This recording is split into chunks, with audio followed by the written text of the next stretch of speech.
अस्सलाम वालेकुम, मैं हूं दीन इम्तियाज़ और आप देख रहे हैं तख्ती ऑनलाइन।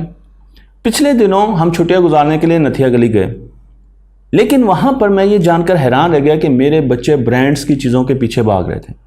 अगर उन्होंने कॉफ़ी पीनी है तो वो भी ब्रांड की, अगर उन्होंने कोई शॉपिंग करनी है तो वो भी ब्रांड की, अगर उन्होंने सॉफ्ट ड्रिंक पीनी है तो वो भी एक पर्टिकुलर ब्रांड की ही उन्हें चाहिए।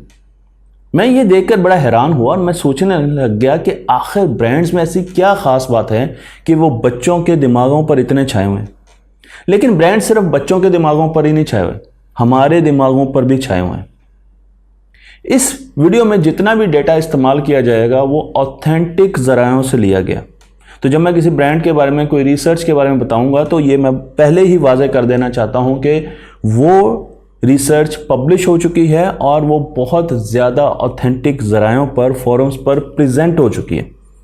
वहाँ से ये डेटा मैंने लिया है। तो अगर किसी ब्रांड को किसी भी किस्म की, इस पूरी सीरीज़ में किसी भी किस्म की इंफॉर्मेशन मुझसे चाहिए कि ये डेटा मैंने कहाँ से लिया, तो मैं उनको ये प्रोवाइड कर सकता हूँ और करूँगा भी। तो चलते हैं हम एक एक्सपेरिमेंट की तरफ और देखते हैं कि ब्रांड्स हमारे दिमागों के साथ किस तरीके से खेलते हैं। ये एक्सपेरिमेंट किया गया दो मशरूबात पर, एक ही किस्म के दो मशरूबात, जिनमें एक फ्रेंच मेक था, फ्रांस का बना हुआ था, और दूसरा जर्मन मेक था, जर्मनी का बना हुआ था। एक ही स्टोर पर दोनों को रखा गया और फिर एक दिन जर्मन म्यूजिक लगाया जाता था उस स्टोर पर। लोग आते थे और वो मशरूबात खरीदना शुरू कर देते थे, दोनों मशरूबात पड़े होते थे। और फिर दूसरे दिन फ्रांस का कोई म्यूजिक लगाया जाता था, फ्रेंच म्यूजिक लगाया जाता था और लोग फिर खरीदना शुरू कर देते थे। बहुत दिनों का डेटा इकट्ठा किया गया और देखा गया, उसको कोरिलेट किया गया, तो पता चला कि जिस दिन जर्मन म्यूजिक लगा होता है उस दिन उस मशरूबात के जर्मन मेक या जर्मन वेरिएंट ज़्यादा बिके, 3 गुना ज़्यादा बिके। और जिस दिन फ्रेंच म्यूजिक लगा था उस दिन फ्रेंच मेड वो मशरूब 2 गुना ज़्यादा बिका। खैर, ये तो आम सी बात है कि अगर म्यूजिक लगा हो तो सकता है कि आप उसी मुल्क की चीज़ खरीदना चाहें। लेकिन जब लोगों से ये पूछा गया कि क्या म्यूजिक ने आपको कोई स्पेसिफिक ब्रांड खरीदने पर आमादा किया, तो 90% लोगों ने कहा कि जी नहीं, हमारी चॉइस अपनी थी और हमें म्यूजिक ने बिल्कुल मुतासिर नहीं किया। हैरानी वाली बात है, ये बहुत हैरानी वाली बात है, लोगों को ये एहसास ही नहीं हुआ कि उन्हें एक खास मशरूब की तरफ मुतवज्जो किया जा रहा है। तो इसका मतलब यह है, इस एक्सपेरिमेंट से यह अखज़ किया गया कि हम जब शॉपिंग करते हैं और जो डिसीजंस लेते हैं वो क्या शऊरी डिसीजन होते हैं, क्या हम लॉजिक की बेसिस पर कर रहे होते हैं, क्या हम फैक्ट्स पर कर रहे होते हैं, क्या हम कॉन्शियस से कर रहे होते हैं। तो कॉन्शियस डिसीजंस जो होते हैं वो लॉजिकल बेसिस पर होते हैं, रैशनल होते हैं और फैक्ट्स की बेसिस पे होते हैं, या हम अनकॉन्शियस यानी लाशऊर से फैसला कर रहे होते हैं कि मैंने ये चीज़ खरीदनी है। और लाशऊर किन बेसिस पर डिसीजन करता है? फीलिंग्स पर, एहसासात पर, जज्बात पर, इमोशंस पर।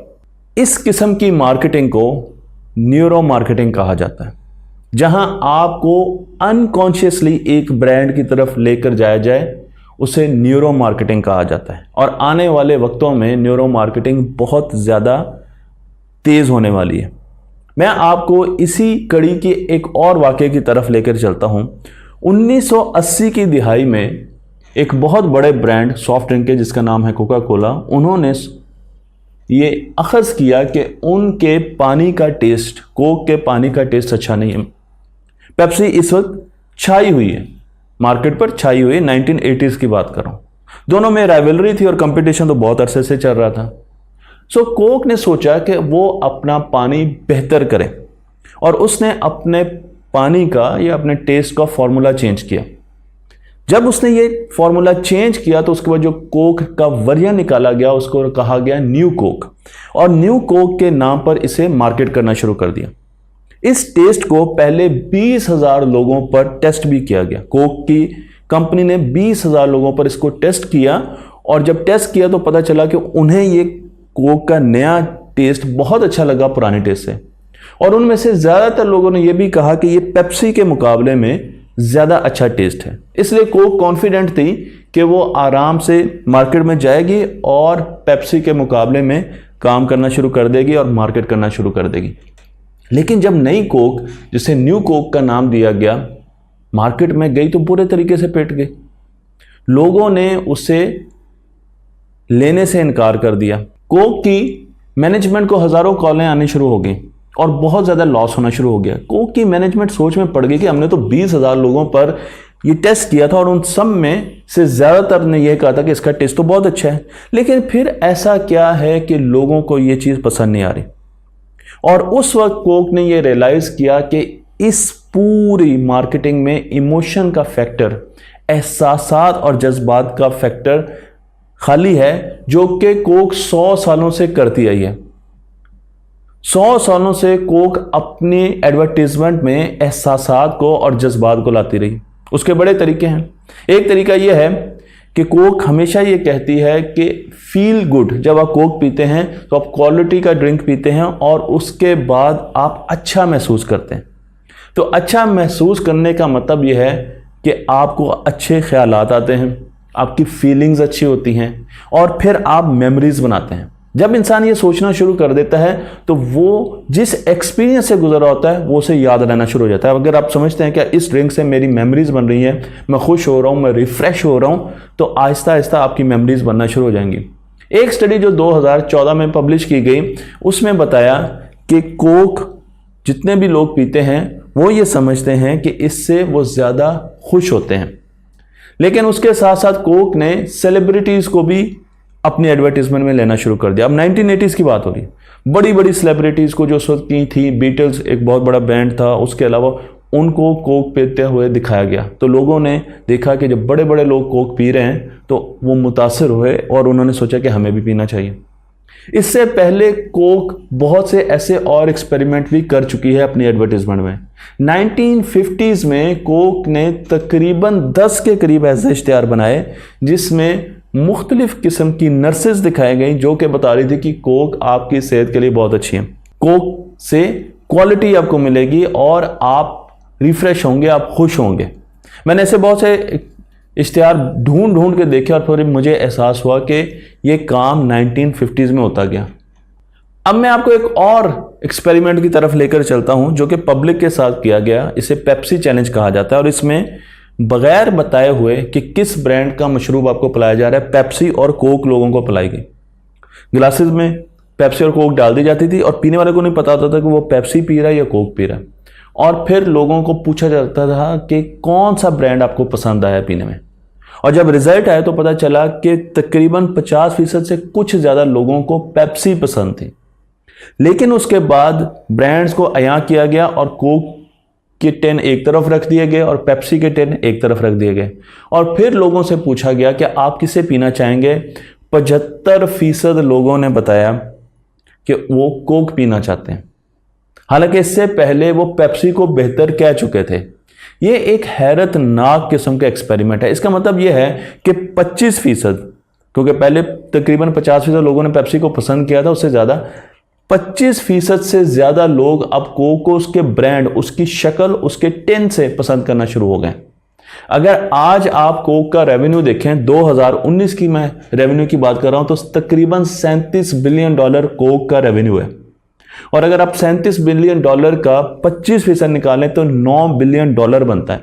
इसका मतलब यह है कि जो फील गुड एक एहसास दिया कोक ने, उसकी वजह से लोगों ने $9 बिलियन की कोक ज्यादा खरीदी 2019 में। उसके बाद बहुत से और एक्सपेरिमेंट किए, इनमें MRIs की गई और MRIs में दिखाया गया कि जब लोग कोक पी रहे होते हैं तो उनके इमोशनल सेंटर्स जो होते हैं वो एक्टिवेट हो जाते हैं दिमाग के। इमोशनल सेंटर में आपको यहां पर दिखा रहा हूं, जिसे लिम्बिक सिस्टम कहा जाता है। इस पर हम बहुत सी आगे भी डिस्कशन करेंगे जब मैं और ब्रांड्स की बात करूंगा, जिसमें मैकडॉनल्ड्स भी है, और बताऊंगा कि किस तरीके से वो आपके लिम्बिक सिस्टम को हिट करते हैं। तो वो आपके दिमाग के उस हिस्से को हिट करते हैं जहां से इमोशंस आते हैं। और जब हमने पेप्सी को देखा तो उस वक्त जब ये एक्सपेरिमेंट गया तो पेप्सी ने इस हिस्से को हिट नहीं किया था। इस वजह से लोग डिसीजन करते थे और लाशऊरी तौर पर, क्योंकि अब डिसीजन तो आप इमोशंस की बेसिस पे कर रहे हैं, तो आप लाशऊरी तौर पर ये डिसीजन कर रहे हैं कि मैंने कोक पीना है। तो आपके लाशऊर में मैं आपको बहुत से और इस तरह के यहाँ पर एड्स दिखा रहा हूँ जिसमें दिखाया गया कि अगर आप बोतल खोलते हैं कोक की तो आप खुशी का दरवाज़ा खोलते हैं। अगर आप कोक पिएंगे तो आप में खुशी बढ़ेगी, आप में मोहब्बत बढ़ेगी, आपको मुख्तलिफ एहसासात से गुजारा गया। अगर आप, अब अगला लेवल आया, आप अगर कोक की एक बोतल शेयर करते हैं तो आप लोगों से खुशियां शेयर करते हैं और इमोशंस आ गए। अब जब इमोशंस आ गए तो इसका मतलब यह है कि आप अपने लाशऊर में चले गए, और अगर आप अपने लाशऊर में चले गए तो इसका मतलब यह है कि डिसीजन अब लॉजिकल बेसिस पे नहीं होगा, फैक्चुअल बेसिस पे नहीं होगा, और आप लाशऊरी तौर पर कुछ और लेने गए होंगे स्टोर में, और जाकर आप वहाँ से कोक का टिन उठा लेंगे या कोई और चीज़ें उठा लेंगे जो कि आपके लाशऊर में एम्बेड कर दी गई हैं। ये चीज़ें अब आपको बहुत ज़्यादा और ब्रांड्स में भी नज़र आना शुरू हो गई हैं। अगर आप पेप्सी में देखें तो वहाँ पर भी आपको कहा जाता है कि पेप्सी पिएंगे तो आप रिफ्रेश हो जाएंगे। अब रिफ्रेशिंग का वर्ड हैप्पीनेस के साथ और वर्ड्स आने शुरू हो गए जो कि आपके इमोशंस को, आपको इंस्पायर किया जाता है। आपको मुख्तलिफ ब्रांड्स पर बताया जाता है कि आप किस तरीके से इस ब्रांड को इमोशंस के साथ कनेक्ट करें। अब किसी ब्रांड को अगर इमोशन के साथ पाकिस्तान में कनेक्ट करना तो बड़ा सिंपल तरीका है, उसको इंडिपेंडेंस के साथ कनेक्ट कर दें, 14 अगस्त 23 मार्च के साथ कनेक्ट कर दें। तो अब आप गौर करें कि 14 अगस्त को और 23 मार्च को जितने भी प्रोग्राम आते हैं, क्योंकि हम बहुत इमोशनल होते हैं, उन्हें कौन स्पॉन्सर कर रहा होता है? उस वक्त आपको पेप्सी, कोक या इस किस्म के ब्रांड्स बहुत एक्टिव नजर आएंगे, क्योंकि उनको पता है कि इस वक्त पाकिस्तानियों के इमोशंस ज़्यादा हैं आज़ादी की वजह से। फिर नगमे, नेशनल एंथम, जितने भी मिली नगमे होंगे उनके स्पॉन्सर्स में भी आपको कोक और पेप्सी और इस किस्म के ब्रांड्स नजर आएंगे, क्योंकि वो समझते हैं कि एक नगमा सुन के, एक मिली नगमा सुन के इंसान के इमोशंस बढ़ जाते हैं। अगर आप किसी स्पोर्ट से बहुत ज़्यादा मोहब्बत करते हैं तो वहां पर भी इमोशंस होते हैं, और ये इमोशंस हमारे जुड़े हैं क्रिकेट के साथ। तो क्रिकेट के जितने भी स्पॉन्सर्स आप देख रहे हैं, जितनी भी किट्स देख रहे हैं, वहां पर आपको कहीं ना कहीं इन ब्रांड्स के नाम नजर आएंगे, क्योंकि उनको पता है कि क्रिकेट के साथ भी इनके जज्बात जुड़े हुए हैं, और इनके जज्बात के साथ हमने अपने ब्रांड को इनके लाशऊर में दाखिल करना है। और उसके साथ आखिर में अगर आप कभी स्पाइसी फूड्स वगैरह या इस किस्म की चीज़ों को देखें, जिसको देखें करने की बंदे को हो एहसास हो, तो वहाँ पर भी आपको ये ब्रांड नज़र आएंगे और ये ब्रांड आपको गालिब होते हुए नज़र आएंगे। तो मैंने आज आपको एक छोटी सी केस स्टडी बताई है कि किस तरीके से न्यूरो मार्केटिंग के ज़रिए हमारे लाशऊर को प्रोग्राम करके ये ब्रांड्स अपनी चीज़ें हमें बेचते हैं। और मुस्तकबिल में अगर आप न्यूरो साइंटिस्ट नहीं हैं तो मार्केटिंग के लिए कम से कम आपको कुछ न्यूरो साइंटिस्ट ज़रूर हायर करने पड़ेंगे। आपको लोगों के दिमागों के अंदर देखना पड़ेगा और फिर उन्हें कन्विंस करना पड़ेगा कि वो लाशऊरी तौर पर आपकी चीज़ें खरीदें। ये मार्केटिंग का फ्यूचर है। कहा जाता है कि ब्रांड फैक्ट्रियों में नहीं बनते बल्कि जहनों में बनाए जाते हैं। Products are made in factories but brands are made in minds. आज मैं इस वीडियो में आपको कुछ ऐसे वाक़यात सुनाने जा रहा हूं जहां आपको मालूम होगा कि किस तरीके से एक आम चीज़ को ब्रांड बनाया जाता है और किस तरीके से बहुत बड़ा ब्रांड नीचे भी गिर सकता है। हम चलते हैं एक बहुत मशहूर ज़माना ब्रांड की तरफ जिसे नेस्कैफ़े कहा जाता है। आप जानते हैं नेस्कैफ़े की कॉफ़ी बहुत ज़्यादा मशहूर है और अब तो ये तकरीबन हर घर में मौजूद है। लेकिन मैं आपको नेस्कैफ़े की उस दिहाई में लेकर जाता हूं जब नेस्कैफ़े जापान की मार्केट में एंटर होना चाहती थी। 1970 की दिहाई में नेस्कैफ़े चाहती थी कि वो जापान में दाखिल हो और वहां पर नेस्कैफ़े की कॉफ़ी को तकवीयत दी जाए। इस सिलसिले में उन्होंने बहुत से ग्रुप्स बनाए, बहुत सी कंपनीज को हायर किया। उन कंपनीज का काम यह था कि वो सर्वे करती थी और बताती थी कि लोगों का कॉफ़ी की तरफ रुझान कैसा है। बहुत से फोकस ग्रुप बनाए गए जो कि ऐसी स्ट्रेटजीज को इम्प्लीमेंट कर रहे थे जिसके ज़रिए कॉफ़ी को आगे लेकर जाया जा सके। जितने भी उन्होंने सर्वे किए, जितने भी उन्होंने शोज़ किए, जितनी भी उन्होंने फॉलो अप और फीडबैक ली, सब में ये चीज़ सामने आई कि कॉफ़ी जापान में बहुत अच्छे तरीके से चलेगी और जापान के लोग कॉफ़ी को बहुत ज़्यादा पसंद करते हैं। रिजल्ट्स बहुत अच्छे थे। नेस्कैफे ने कहा चलें जी, बिल्कुल ठीक है, हम कॉफ़ी को लॉन्च करते हैं। और उससे लॉन्च करने के लिए उन्होंने एक बहुत बड़ा बजट रखा मार्केटिंग का। उन्होंने मुख्तलिफ़ किस्म के इश्तिहारात बनाए, कमर्शियल्स बनाए, उन्होंने बड़ी बड़ी शॉप की चेन्स बनाई उन्होंने लोगों को इनवाइट करने के लिए यूनिवर्सिटीज़ और कॉलेजेस का सहारा लिया और बहुत से ऐसे छोटे छोटे गिफ्ट्स भी बांटे जिसके ज़रिए लोग कॉफ़ी की तरफ आए। अब नेस्कैफ़े को पूरा इत्मीनान था कि उसकी कॉफ़ी लॉन्च होने वाली है और वो एक बूम होगी। लेकिन जब नेस्कैफ़े ने अपनी कॉफ़ी को लॉन्च किया तो लोगों ने पसंद ही नहीं किया। लोग नेस्कैफ़े की कॉफ़ी को लेते ही नहीं थे। नेस्कैफ़े बहुत हैरान रह गई, उसकी मार्केटिंग टीम तो सट पटा गई कि आखिर हुआ क्या। उन्होंने सर्वे किया कि क्या लोगों को हमारा टेस्ट नहीं पसंद आ रहा, तो पता चला लोगों को टेस्ट तो पसंद आ रहा। फिर उन्होंने सर्वे किया कि क्या लोगों को इसकी खुशबू पसंद नहीं। लोगों को खुशबू भी पसंद थी, लोगों को यह भी पसंद था कि वो किस तरीके से ऊपर डिज़ाइन बनाते हैं, लोगों को उनका कप तक पसंद था, हर चीज़ पसंद थी। लेकिन लोग ये बार बार कह रहे थे कि जब भी हम कॉफ़ी की तरफ जाते हैं और उसे लेने की कोशिश करते हैं तो एक बैरियर है जिसे हम क्रॉस नहीं कर पाते और हम कॉफ़ी की बजाय चाय की तरफ चले जाते हैं। मैं आपको ये बता दूं कि जापान की इकोनॉमी का एक बड़ा हिस्सा चाय की खरीदो फरोख्त पर भी उस वक्त लग रहा था। जापान में चाय का कल्चर था और कॉफ़ी अपना रास्ता बना रही थी। नेस्कैफे बहुत ज़्यादा परेशान हुई और उन्होंने एक बहुत बड़े साइकोलॉजिस्ट को हायर किया जिन्हें क्लोटेर रेपेले कहते हैं। क्लोटेर रेपेले एक फ्रेंच कंसल्टेंट भी हैं, साइकोलॉजिस्ट भी हैं। शुरू शुरू में ये बच्चों पर काम करते थे, वो बच्चे जिन्हें ऑटिज्म होता है उनकी तरबियत करने की कोशिश करते थे, लेकिन बहुत बुरे तरीके से ये फेल हुए। और फिर इन्होंने मार्केटिंग का रुख किया, लेकिन मार्केटिंग की दुनिया में इन्हें उस्ताद माना जाता है, इन्हें गुरु माना जाता है। रेपेले ने एक कंपनी बनाई और वो कंपनी 500 दीगर कंपनीज को कंसल्टेंसी देती है कि किस तरीके से आपने कंज्यूमर्स के डिसीजंस को बदलना है। मैं आपको यहाँ पे रेपेले की किताबें भी लिखा रहा हूँ और इन किताबों में आप देखें तो आपको बार बार एक वर्ड नजर आएगा, कल्चर का। रेपेले कल्चर पर बहुत ज़्यादा जोर देते हैं। वो ये समझते हैं कि आप जिस मुल्क में जा रहे हैं, जिस जगह पर जा रहे हैं, वहाँ के कल्चर को समझे बगैर आप चीज़ों को मार्केट नहीं कर सकते। मसलन हमारे मुल्क में सफ़ेद रंग सोग की निशानी है।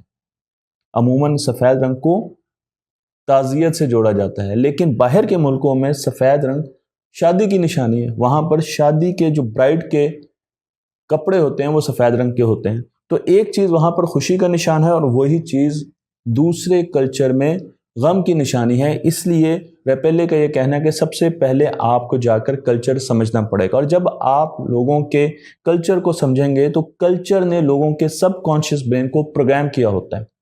लोग आपको नहीं बता सकते कि उन्हें क्या चीज़ें पसंद है, क्योंकि उनके सबकॉन्शियस में ये प्रोग्रामिंग हो चुकी है। आपको खुद जांचना है कि उन्हें क्या चीज़ें पसंद हैं और आपने उनकी रेप्टेलियन इंस्टिंक्ट को हिट करना है। मैं आपको एक छोटी सी एग्जांपल देता हूं, और ये एग्जांपल है एक जीप बनाने वाली कंपनी की तरफ से जिसे क्रिजलर कहा जाता है। क्रिजलर ने अपनी एक जीप जिसे रैंगलर कहा जाता है, बहुत बड़ा ब्रांड है रैंगलर, उसकी मार्केट में एकदम डिप देखा। मैं आपको बात कर रहा हूं 1990s की। अब क्रिजलर बहुत ज़्यादा परेशान हुई कि आखिर ऐसी क्या वजह हुई कि ये जीप एकदम नीचे जाना शुरू हो गई और इसकी सेल्स कम होना शुरू हो गई। उन्होंने रेपेले साहब को बुलाया और उन्होंने कहा, जी देखिए यहाँ पर क्या मसला आ रहा है। रेपेले साहब वहाँ पर गए और उन्होंने जाके देखा। उन्होंने पूछा कि क्या आपने ताज़ा जीप में कोई चेंज किया? तो क्रिजलर के लोगों ने उन्हें बताया कि जी हाँ बिल्कुल हमने चेंज की है, और हमने इसकी जो सर्कुलर हेडलाइट्स थी, गोल हेडलाइट्स थी, उनको बदल के चौकोर कर दिया। रेपेले वापस गए और जाकर उन्होंने कंज्यूमर से बात करना शुरू कर दी, सर्विस करना शुरू कर दिए, बहुत ज़्यादा डाटा इकट्ठा किया, और उसके बाद वो दोबारा क्रिजलर की टीम के पास आए और मीटिंग में उन्होंने कहा कि जो आपने हेडलाइट्स बदली थी उसकी वजह से आपकी सेल्स नीचे गई, आप दोबारा सर्कुलर हेडलाइट्स की तरफ आ जाइए। क्रिजलर की टीम बहुत हैरान हुई और उन्होंने कहा आखिर इसकी वजह क्या है। तो रेपेले ने उन्हें बताया कि इसकी वजह यह है कि अमेरिकन माजी में घोड़ों पर सवारी करते थे। वो जब भी जंगलों की तरफ जाते थे, वो घोड़ों की तरफ जाते थे, घोड़ों पर बैठ कर जाते थे, तो घोड़ा उन्हें आज़ादी का ख्याल देता है, फ्रीडम का ख्याल देता है। और जब आपने जीप लॉन्च की तो वो घोड़ों को कनेक्ट करते थे, एसोसिएट करते थे जीप के साथ, तो जीप भी उन्हें आज़ादी का, फ्रीडम की एक एहसास देती थी। अब घोड़े की आंखें गोल होती हैं और आपकी जीप की हेडलाइट्स भी गोल थी, लेकिन जब आपने जीप की हेडलाइट्स गोल से रेक्टेंगल कर दें या स्क्वायर कर दें, तो अब घोड़े का और जीप का कनेक्शन खत्म हो गया। आपने तो ऑटोमेशन की, आपने तो जिद्दत डाली उसमें, लेकिन जो वो एसोसिएशन थी, जो कल्चर से आ रही थी, वो एसोसिएशन खत्म हो गई और इसकी वजह से फ्रीडम का एहसास खत्म हो गया। जब वो फ्रीडम का एहसास खत्म हुआ तो लोगों ने जीप लेना बंद कर दी। तो अब आपको सिर्फ ये करना है कि आपको दोबारा रैंगलर जीप की जो हेडलाइट्स हैं उनको गोल करना है, और यही हुआ। उन्होंने उस जीप के डिजाइन को दोबारा रिविजिट किया, हेडलाइट्स को गोल किया और दोबारा रैंगलर की सेल्स ऊपर जाना शुरू हो गई। दोबारा आते हैं कॉफी की तरफ, क्योंकि हमने कॉफी से शुरू किया था और इसी सुपर हीरो को, इसी मार्केटिंग गुरु को बुलाया गया जापान में और बताया गया कि हमने बहुत कोशिश की लेकिन हमारी कॉफी नहीं बिक रही।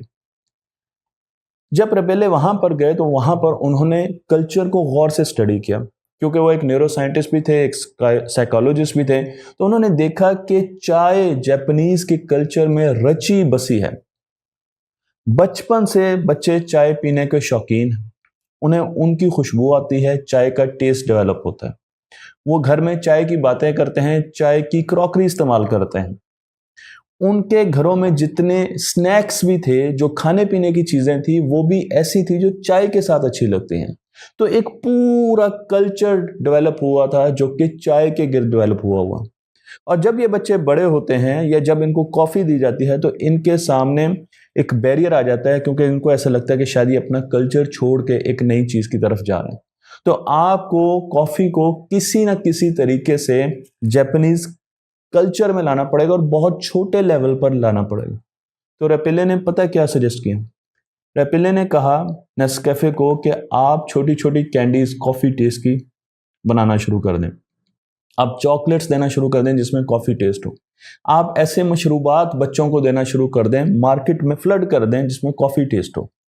तो आप छोटे लेवल पर जाकर ऐसी चीजों की मैन्युफैक्चरिंग करेंगे या प्रमोट करें ऐसे मैन्युफैक्चरर को ये चीजें बना सकें, तो बच्चों का टेस्ट बदलेगा, उनके स्नैक्स बदलेंगे, उनकी सोचने की सलाहियत बदलेगी और साथ साथ कल्चर में ये चीज आना शुरू हो जाएगी। जब स्कूलों में कॉफी की कैंडीज खाई जाएंगी तो आहिस्ता आहिस्ता वो बच्चा आपकी कॉफी लेना शुरू कर देगा, और बिल्कुल ऐसा ही हुआ।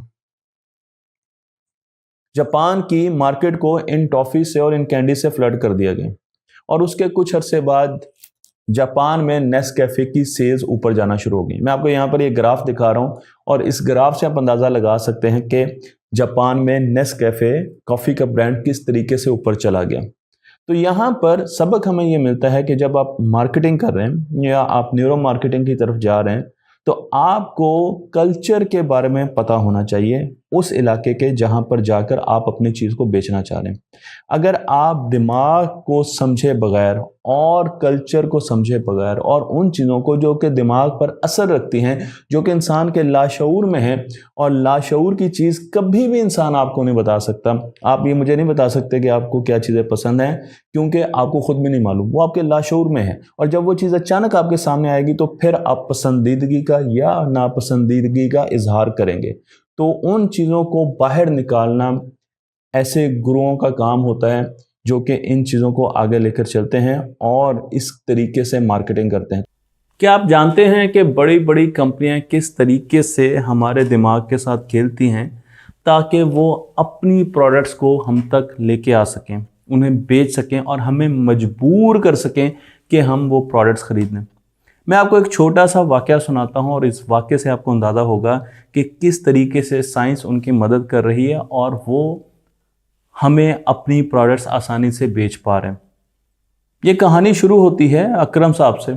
एक दिन अकरम साहब को अपने ऑफिस से छुट्टी हुई और किसी वजह से वो दोपहर का खाना ना खा सके। वो दफ्तर से बाहर निकले, उनके पास 100 रुपये मौजूद थे जेब में। वो उनके रक्शे का किराया था जो कि उन्होंने घर जाने के लिए रखा हुआ था। जब वो आहिस्ता आहिस्ता रक्शे के स्टैंड की तरफ जा रहे थे तो रास्ते में उनको एक बहुत बड़ी फ्रेंचाइज नज़र आई। ये फ्रेंचाइज इंटरनेशनल लेवल की थी, मल्टीनेशनल कंपनी थी और बर्गर्स की फ्रेंचाइज थी, बर्गर्स बेचती थी। अकबर साहब 1 मिनट के लिए ठिठक कर रुक गए। उनके पेट में चूहे दौड़ रहे थे, भूख लग रही थी और कुछ लम्हे के लिए उनके जहन में ये बात आई कि वो यहाँ पर बर्गर खा लें। लेकिन फिर अचानक उनके दिमाग का वो हिस्सा एक्टिव हुआ जो कि रैशनल थिंकिंग करता है, जो कि मंतक की तरफ जाता है, जिसे हम फ्रंटल कॉर्टेक्स कहते हैं। प्री फ्रंटल कॉर्टेक्स मेरे माथे के पीछे है, ये वाला हिस्सा है। ये वो दिमाग का हिस्सा है जिससे इंसान चीज़ों को मंतक के ज़रिए और रैशनल थिंकिंग के लिए जानता है और अपने ही डिसीजंस को सवाल भी करता है और डिसीजंस भी करते हैं। तो उन्होंने सोचा कि अगर मैं कुछ देर के जायके के लिए बर्गर खा लूँगा और उसके बाद मुझे पैदल 4 किलोमीटर चलना पड़ेगा, तो ये कोई मंतक के लिहाज से बहुत अच्छा फैसला नहीं होगा। सो उन्होंने सोचा कि आधा घंटा सब्र करते हैं और मैं घर पहुंच जाऊंगा और खाना खा लूँगा। कुछ दिनों के बाद वो अपने दफ्तर से निकलने की तैयारी कर रहे थे, लेकिन उन्हें फ़ोन आया और उनकी बेगम साहबा ने कहा कि बच्चा आज स्कूल में लेट हो गया, तो आप आते हुए अपने बच्चे को, अहमद को भी साथ लें। अकरम साहब अपने ऑफिस से निकले अहमद की तरफ, अहमद को स्कूल से लिया, वो उनका इंतज़ार कर रहा था और उसको लेकर रिक्शे स्टैंड की तरफ जाना शुरू हो गए। लेकिन जब वो रिक्शे स्टैंड से कुछ फासले पर थे तो अहमद की नज़र उस फ्रेंचाइज की दुकान पर पड़ी जहां पर शानदार किस्म के बर्गरों की तस्वीर आवेज़ा थी। वहां पर एक छोटा सा साइन बोर्ड भी लगा हुआ था जिसमें एक खिलौना भी बना हुआ था और बताया गया था कि इन बर्गर्स के साथ ये खिलौना भी आपको मिलेगा। बच्चे ने ज़ोर ज़ोर से अपने बाबा का हाथ हिलाया और इशारा उस दुकान की तरफ किया जहां पर बर्गर मौजूद थे। बाप ने एक मरतबा फिर उस दुकान को देखा और उसने अपने बच्चे को मना कर दिया। उसने उसको समझाने की कोशिश की कि बेटा अभी मेरे पास सिर्फ 100 रुपये हैं, बर्गर 100 रुपये का आता है, हम अगर बर्गर खाएंगे तो फिर हम घर कैसे पहुंचेंगे, हमें पैदल चलना पड़ेगा। उसने मंतकी बात बच्चे को समझाने की कोशिश की, लेकिन बच्चा अपनी ज़िद पर अटल था। बच्चा बार बार उसको कह रहा था कि मुझे वो बर्गर चाहिए और उसके साथ वाला खिलौना चाहिए। उसकी आंखों में आंसू आना शुरू हो गए और आहिस्ता आहिस्ता वो आंखें से टपकते हुए उसकी गालों तक पहुंच गए। अब अकबर साहब ने जब अपने बच्चे को रोते हुए देखा तो वो भी कुछ जज्बाती हो गए। उसकी वजह क्या है? उसकी वजह यह है कि अब वो अपने उस दिमाग के हिस्से से नहीं सोच रहे जिससे वो पहले सोच रहे थे। उनका प्रीफ्रंटल कॉर्टेक्स अब इनएक्टिव हो चुका था और उनके दिमाग का एक और हिस्सा जिसे लिम्बिक सिस्टम कहा जाता है वो एक्टिवेट हो चुका था। उसकी वजह यह है कि जब आप जज्बाती होते हैं तो आपके दिमाग का ये हिस्सा एक्टिव होता है और आप पर गालिब आ जाता है। ये वो हिस्सा होता है जहां आप जज्बात के तहत फैसला करते हैं। तो अब आपने ना तो मंतक सोचनी है और ना ही आपने रैशनल थिंकिंग को अपने पास आना देना है। आपने रोते हुए बच्चे को देखा और आप इमोशनली ब्लैकमेल हो गए। उन्होंने बच्चे को देखा, उसका हाथ पकड़ा और उसको कहा बेटा रो क्यों रहे हो, चलो मुस्कुराओ, हम अभी जाकर वो बर्गर लेते हैं और वो खिलौना भी खरीदते हैं। 100 रुपये का वो बर्गर लिया और साथ ही उनको वो खिलौना मिला। बच्चे को कंधे पे डाला और फिर आहिस्ता आहिस्ता अकबर साहब पूरे दिन की नौकरी करने के बाद 4 किलोमीटर के लिए अपनी टांगों पर रवा दवा घर की तरफ चल पड़े। अब आपने इस छोटे से वाक़े से अंदाज़ा लगाया कि क्या हुआ। जब एक अडल्ट फैसला करने की कोशिश करता है जो कि 25 साल से बड़ा है, तो वो ज़्यादातर फैसला करने के लिए अपने फ्रंटल कॉर्टेक्स का इस्तेमाल करता है। वो मंतकी तौर पर चीज़ों को सोचता है, समझता है और जज्बातियत से दूर रहकर ठंडे टाइम में फैसला कर सकता है।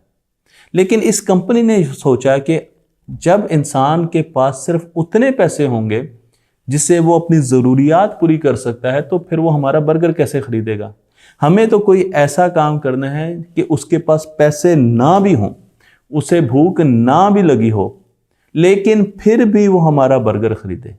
और इसलिए उस कंपनी ने ये सोचा कि हम क्यों ना ऐसा काम करें जिससे एक अडल्ट बंदा मजबूर हो जाए कि वो बर्गर ख़रीदे। और उसके लिए उन्होंने एक छोटा सा खिलौना उस बर्गर में इंट्रोड्यूस किया जिससे बच्चे उस तरफ भागे आते हैं। जब बच्चे उस तरफ भागे आते हैं तो इंसान के दिमाग का इमोशनल हिस्सा एक्टिवेट होना शुरू हो जाता है। लॉजिकल हिस्सा डाउन हुआ और इमोशनल हिस्सा ऊपर चला गया। तो आप देखें कि किस तरीके से बाकायदा पूरी प्लानिंग की, और ये कोई मैं अपनी तरफ से बात नहीं कर रहा, बल्कि मैंने इस पर पूरी डॉक्यूमेंट्री देखी है, उनके सीईओज के जो इंटरव्यूज़ हैं उनको सुना है, और उसके बाद मुझे अंदाज़ा हुआ कि उन्होंने रैशनल थिंकिंग को नीचे किया और इमोशनल थिंकिंग को ऊपर किया, और उसकी बेसिस पर अपनी मार्केटिंग स्ट्रेटजी बनाई। और अब आप जानते हैं, आप बहुत अच्छे तरीके से जानते हैं मैं किस कंपनी की बात कर रहा हूं, और आप ये भी जानते हैं कि उनका नेटवर्क किस तरीके से दुनिया में फैला हुआ है। और जहां पर भी आप जाएं, आपका बच्चा सबसे पहले आपको रोकता है कि मैंने ये बर्गर लेना है, और उसकी वजह यह है कि मुझे ये खिलौना चाहिए। हालांकि अगर आप वो खिलौना आम तौर पर बच्चों को दें तो उतना उनको फैसिनेट नहीं करेगा, लेकिन वो खिलौना और उसके साथ बर्गर का टेस्ट, दो चीज़ों को जब उन्होंने मिलाया तो आपको मजबूर कर दिया कि आप वो चीज़ें खरीदें। साइंस का और न्यूरो साइंस का मार्केटिंग के साथ बहुत गहरा ताल्लुक है। अब बहुत सी ऐसी स्ट्रेटजीज पर ध्यान दिया जा रहा है जो कि हमें दिमाग को सामने रख के बनाने की ज़रूरत है। अब बड़े बड़े ब्रांड्स हमारे दिमाग की साख को सामने रखकर, देखकर, हमारे बिहेवियर्स को देख के ऐसी स्ट्रेटजीज बनाते हैं, और फिर वो बहुत ज़्यादा कामयाब रहते हैं। लेकिन जब भी हम बात करते हैं, और ये थोड़ी सी कंट्रोवर्शियल बात मैं करने जा रहा हूँ, कि जब भी हम इश्क को लेकर आते हैं लॉजिक के साथ, तो साइंस हमेशा कहती है कि लॉजिक को ऊपर रखें और इश्क को नीचे रखें।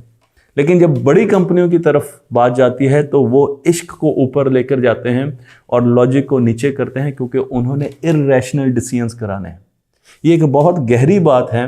अगर आप इसको समझ सकें तो आपको पता चलेगा कि मैं किस तरीके से आपको ये समझाने की कोशिश कर रहा हूँ कि कहीं पर अल्लामा इकबाल के इश्क को बहुत ज़्यादा बेइज्जत किया जाता है और उससे कहा जाता है कि वो साइंस से बहुत दूर हैं।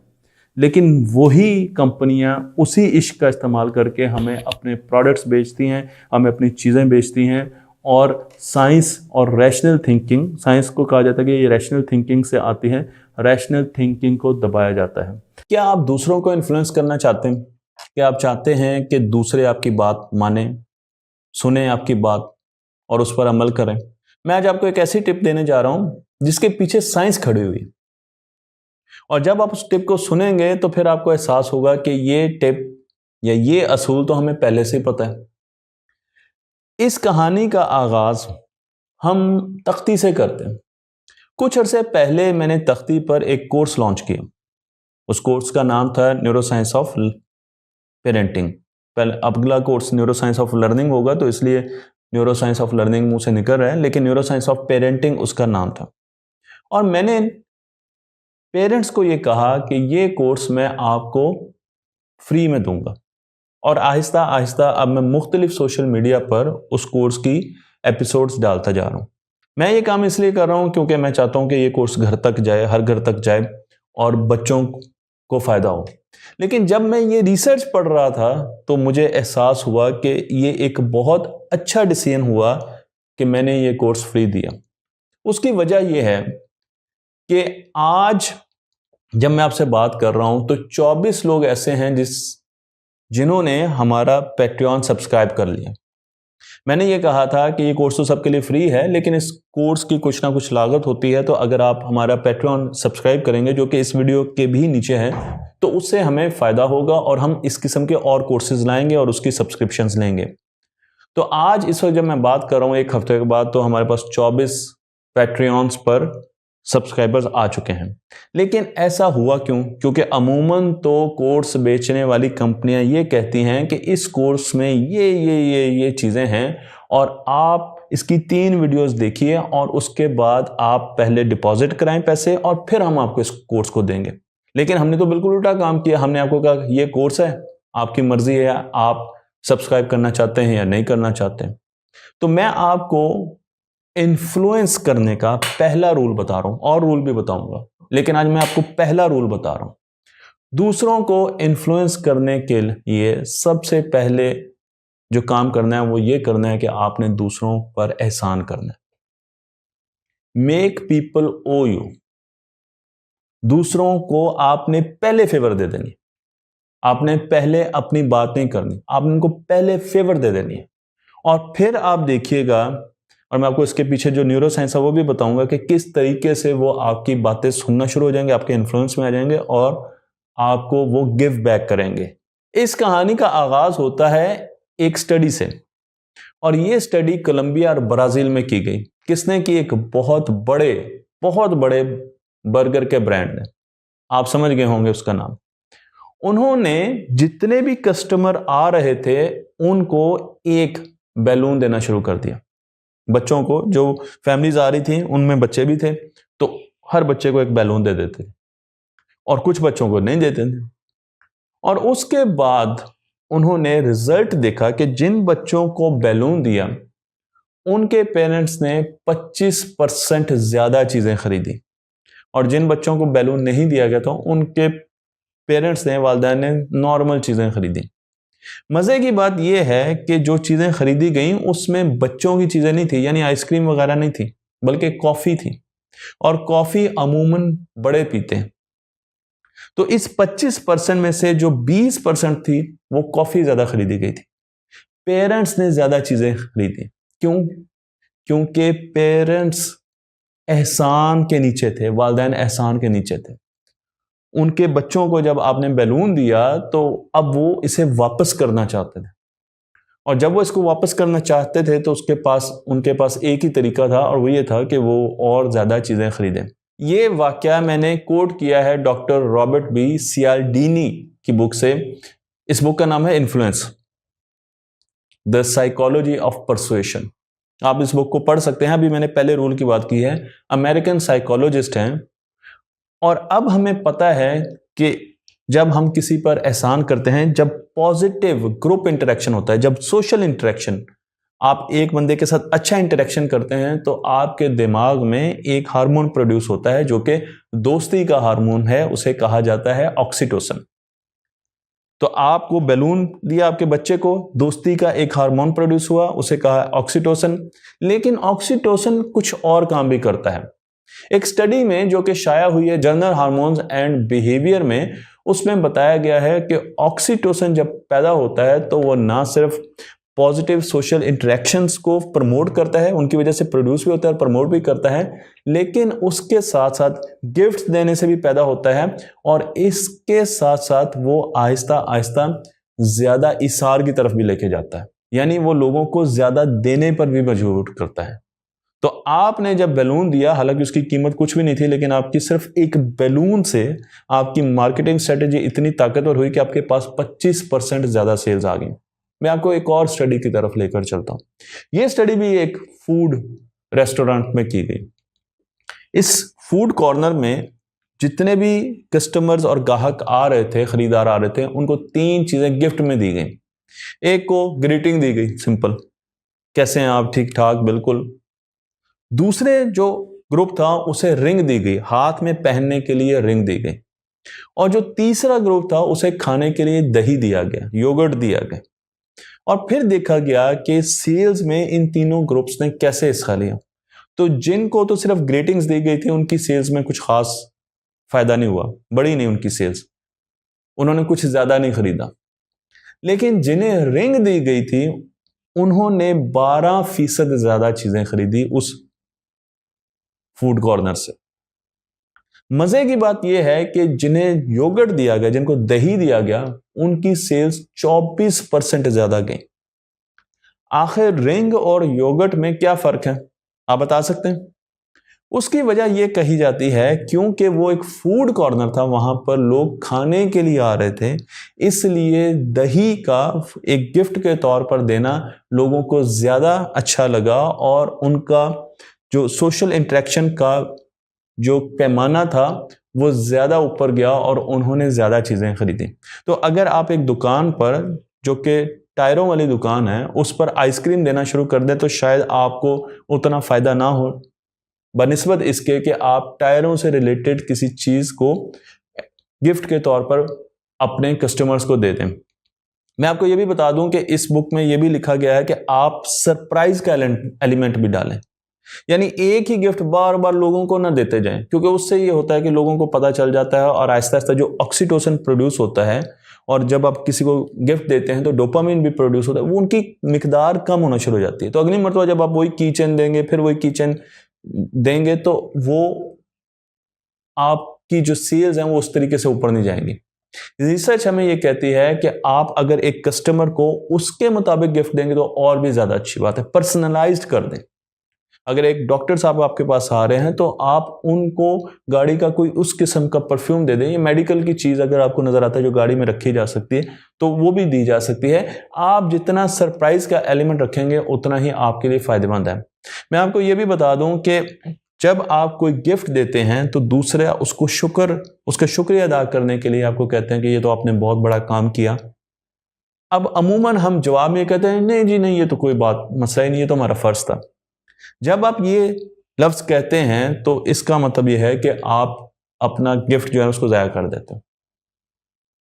अगर आप इसकी बनिस्बत आप कहें कि मुझे खुशी हुई कि आपको ये गिफ्ट पसंद आया, अगर आप मेरी जगह होते तो यही करते, एक निस्बतन बेहतर जुमला है, क्योंकि इसमें आपने उनको भी अपनी जगह रखकर म्यूचुअल आपका बेनिफिट चल रहा है, म्यूचुअली बेनिफिट चल रहा है, तो आपने उनको भी अपनी जगह रखा और कहा कि अगर आप होते तो आप भी यही करते। यानी जब फ्यूचर में, जब माजी में, क्योंकि ये माजी का आपने सीगा इस्तेमाल किया, तो जब माजी में मुझे आपकी जरूरत पड़ती तो आप यही करते। लेकिन यहां पर एक कबाहत है क्योंकि आप माजी का सीगा यूज करें। अगर आप माजी में ये बात हो रही है, आपने इसी जुमले को फ्यूचर में लेके जाना। आपने कहना कि मुझे खुशी हुई कि आपको ये तोहफा पसंद आया, अगर आप मेरी जगह होंगे तो आप भी यही करेंगे।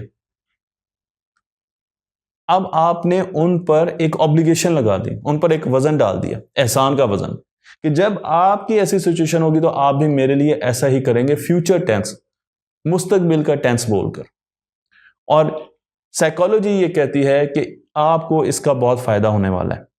मैं आपको एक छोटा सा और वाकया सुनाता हूं। ये वाकया है जो कि डॉक्टर साहब के साथ ही पेश आया। उनके पास एक क्लाइंट आया और खातून आई, उन्होंने कहा कि जितने भी लोग मुझे पेमेंट करते हैं वो बहुत लेट करते हैं, लेकिन एक खास जो मेरा क्लाइंट है जो चीजें लेकर जाता है वो 6-6 महीने पेमेंट नहीं करता, तो मैं क्या ऐसा करूं कि वो पेमेंट्स जल्दी करना शुरू कर दे।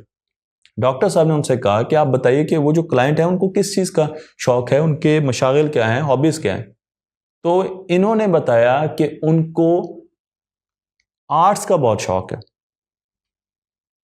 ड्राइंग्स बनाने का बहुत शौक है। तो डॉक्टर साहब ने उनको कहा कि आप अगली मरतबा जब भी उनको इनवॉइस भेजें तो उसमें एक छोटा सा आर्टिस्टिक किस्म का कार्ड जरूर लगाएं और उसमें आप लिख दें कि आप हमारी जो पेमेंट है उम्मीद है कि वो हमें जल्दी मिल जाएगी, और फिर देखें और मुझे बताएं कि रिजल्ट्स क्या होगा। तो आप उनका शुक्रिया अदा कर दें कि जी आपकी पेमेंट्स बहुत जल्दी मिल जाती है और उम्मीद है कि हमें आगे भी आपकी पेमेंट्स जल्दी मिल जाएंगी। तो कुछ अरसे के बाद वो खातून आई और उन्होंने कहा कि अब वो 6 महीने के बजाय जो डिलेज हैं वो 3 महीने पर आ गए, क्योंकि जब आपने उनको एक कार्ड भेजा तो आपने उनको एक फेवर दे दी और अब उन्होंने उस फेवर को वापस कर दें। अब कैसे कर सकते हैं, या तो वो आपको कार्ड भेजें, वो ऐसा हो नहीं सकता। तो दूसरी फेवर उनके हाथ में क्या है कि वो आपका बिल जल्दी निकाल दें, इनवॉइस जल्दी निकाल दें। तो अब आपको समझ आ गया होगा कि आपने अगर कभी मार्केटिंग करनी है, आपकी अगर कोई शॉप है, आपका कोई स्कूल है, आप कोई इन्फ्लुएंसर बनना चाहते हैं, तो उसका बड़ा आसान तरीका यह है कि आप लोगों पर एहसान करें और जेन्युइन एहसान करें। ये सोच कर ना एहसान करें कि मैं इसलिए करूं कि कल मैं इनसे वो करूंगा। बेहतरीन तरीका यह है कि आप उन पर जेन्युइन दिल से उनको कोई चीज दें जो उनको फायदे की हो, और आहिस्ता आहिस्ता आपका इन्फ्लुएंस उन पर बनता जाएगा। अगर उनको ये पता चल गया है कि ये बंदा ठीक है और इसने जान बूझ कर अपना नुकसान किया और मुझे ये फेवर दिया, तो वो आप पे ट्रस्ट करेंगे। लेकिन अगर उनको ये शक पड़ गया कि ये बंदा किसी वजह से कर रहा है, तो फिर वो आप पर ट्रस्ट नहीं करेंगे। आप हमारे मुल्क के बहुत से कोर्स मेकर्स की हालात देख सकते हैं जो कि अपना कोर्स बेचते हैं, और आप देखें कि आहिस्ता आहिस्ता लोग अब उनसे दूर होते जा रहे हैं, क्योंकि उन्होंने कुछ अरसे के लिए चीजें फ्री रखी और फिर उन्हीं चीजों को आहिस्ता आहिस्ता बेचना शुरू कर दिया। लेकिन एक दूसरा रास्ता भी है, और वो ये है कि आप लोगों पर अगर इन्फ्लुएंस रखना चाहते हैं तो आप उनको हर चीज जो उनके बच्चों के साथ कनेक्टेड है, उनके घर के साथ कनेक्टेड है, उनके पेरेंट्स के साथ कनेक्टेड है, उनके साथ कनेक्टेड है, जिनसे उनकी जिंदगी को फायदा पहुंचता है, आप उनको दें। आपका इन्फ्लुएंस उन पर आ जाएगा। आप फ्यूचर में जो भी बात करेंगे वो आपकी बात को सुनेंगे, और वो रिवॉर्ड करने के लिए, बैक करने के लिए बहुत से ऐसे काम करेंगे जिसकी आपको फेवर मिल सकती है। तो मुझे उम्मीद है कि ये एक आर्ट ऑफ परसुएशन पर और न्यूरोसाइंस पर वीडियो थी, और इस वीडियो में बहुत अहम पॉइंट हमें दिया गया कि एहसान का बदला है, एहसान के अलावा कुछ नहीं है। तख्ती ऑनलाइन को लाइक कीजिए, शेयर कीजिए और इस इल्म को दूसरों तक पहुंचाते रहिए।